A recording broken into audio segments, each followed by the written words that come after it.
श्री राम के परम भक्त हनुमान जी को वीरों के वीर महावीर कहा जाता है, जिन्होंने अपने प्रभु राम की रक्षा करने के लिए बहुत से युद्ध किए और जीते। शास्त्रों में इन्हें संकट मोचन कहा जाता है, क्योंकि ये अपने भक्तों को हर संकट से उबारते हैं। रामायण महाकाव्य में महर्षि वाल्मीकि ने रामचंद्र और हनुमान जी के कार्यों का बहुत ही सुंदर तरीके वर्णन किया है। रामायण के पान से यह पता चलता कि हनुमान अपनी निस्वार्थ भक्ति से राम के मन मंदिर में बसे हुए हैं। राम जी के लिए बजरंगबली ने हर असंभव कार्य को भी संभव सिद्ध किया। इन्होंने अपने पराक्रम से बड़े बड़े राक्षसों का नाश किया। इतना ही नहीं, इन्होंने अपने पराक्रम से शनिदेव, बाली, अर्जुन, भीम जैसे बड़े बड़े वीरों को युद्ध में पराजित करके उनका अभिमान चूर चूर किया। लेकिन क्या आपको पता है कि संकट मोचन हनुमान ने अपने जीवन काल में अभिमान वश एक ऐसा भी युद्ध लड़ा जिसमें उन्हें हार का सामना करना पड़ा। इतना ही नहीं, इस युद्ध में हनुमान जी को हराने वाला कोई और नहीं, एक राम भक्त ही था। तो आइए जाने आखिर कौन था ये राम भक्त। दरअसल मच्छिंद्रनाथ नाम के बड़े तपस्वी थे। एक बार जब वो रामेश्वरम में आए तो राम जी का निर्मित सेतु देखकर वे भाव विभोर हो गए और प्रभु राम की भक्ति में लीन होकर वे समुद्र में स्नान करने लगे।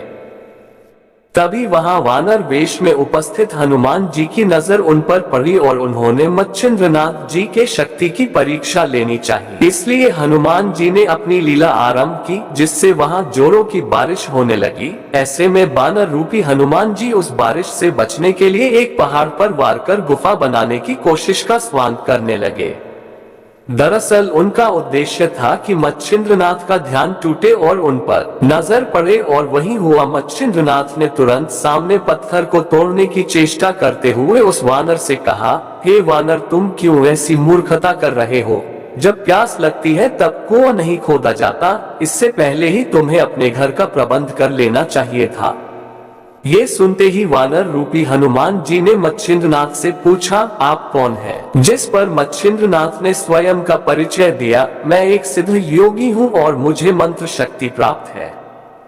जिस पर हनुमान जी ने मच्छिंद्रनाथ की शक्ति की परीक्षा लेने के उद्देश्य से कहा, वैसे तो प्रभु श्री राम और महाबली हनुमान से श्रेष्ठ योद्धा इस संसार में कोई नहीं है, पर कुछ समय उनकी सेवा करने के कारण उन्होंने प्रसन्न होकर अपनी शक्ति का 1% हिस्सा मुझे भी दिया है। ऐसे में अगर आप में इतनी शक्ति है और आप पहुंचे हुए सिद्ध योगी है तो मुझे युद्ध में हरा कर दिखाए, तभी मैं आपके तपोबल को सार्थक मानूंगा, अन्यथा स्वयं को सिद्ध योगी कहना बंद करें।